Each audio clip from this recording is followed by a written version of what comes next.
Guillaume Thibault. Et justement, Étienne Tshisekedi est lui retranché dans sa résidence à Kinshasa, à Limete, où ses partisans ont été refoulés par la police. Les forces de l'ordre quadrillent le quartier de Limete. Pour l'opposition, il s'agit ni plus ni moins d'une assignation à résidence. François Bader.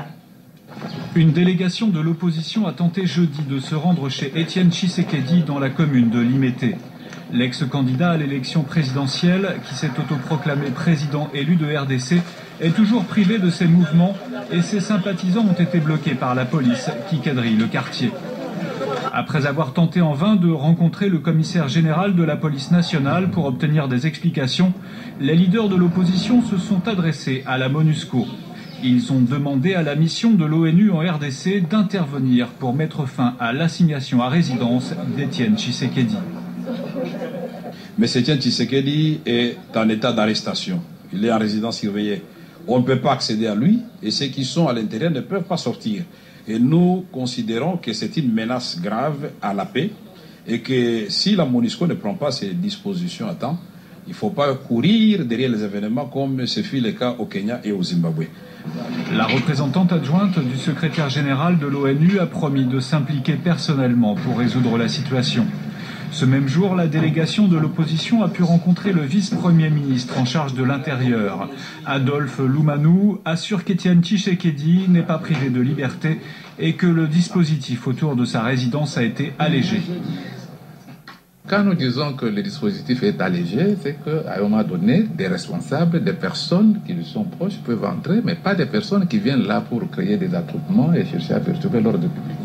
Au cours d'une conférence de presse hier, le secrétaire général de l'UDPS a démenti les propos du vice-premier ministre. Le dispositif policier a été renforcé, mais des militants de ce parti d'opposition ont quand même réussi ce samedi à entrer dans la résidence d'Étienne Tshisekedi pour lui présenter les vœux de Nouvel An. Guillaume Thibault, vous êtes toujours avec nous au téléphone et vous étiez vous aussi dans la résidence d'Étienne Tshisekedi en fin de matinée ce samedi. Finalement, très peu de militants ont accès à leur leader. Quelle est au fond la situation d'Étienne Tshisekedi ? Mais ce qu'on peut dire, c'est qu'en milieu de journée, à peine 30 personnes étaient dans la concession familiale d'Étienne Tshisekedi.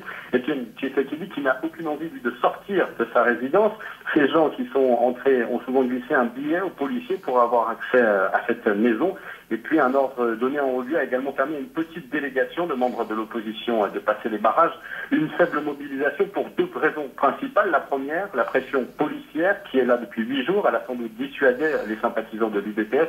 Et puis l'appel à présenter les vœux n'a été lancé qu'hier. L'info n'a apparemment pas bien été relayée par les partisans.